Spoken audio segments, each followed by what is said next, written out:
Welcome to our channel. Today we how to optimize user experience with Adobe. Easy tutorial step by step clearly. First, open Adobe XD to create a new project. Choose the appropriate artboard size based on your target device. Next, begin by sketching the layout of your user interface. Incorporate wireframes to visualize your app or website structure. Utilize pre-built UI kits available in Adobe XD for inspiration. Now, focus on the color palette that reflects your brand identity.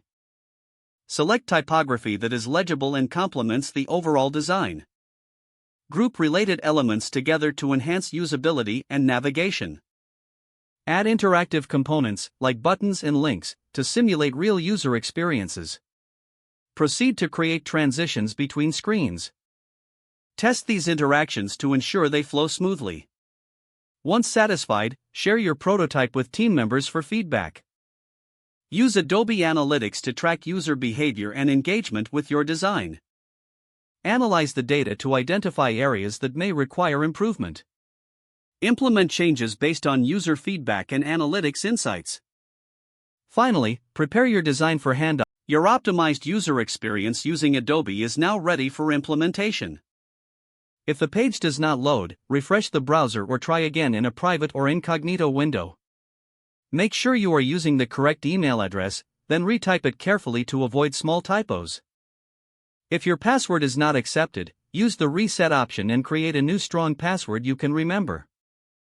Check your spam folder for verification or security emails, then complete any requested confirmation steps.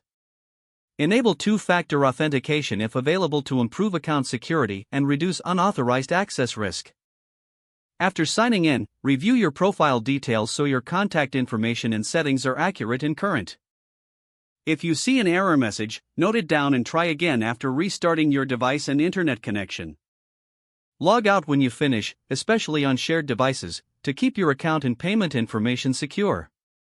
If the page does not load, refresh the browser or try again in a private or incognito window. Make sure you are using the correct email address, then retype it carefully to avoid small typos.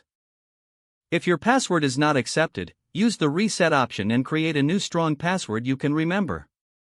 Don't forget to like this video and subscribe to our channel for more step-by-step tech guides.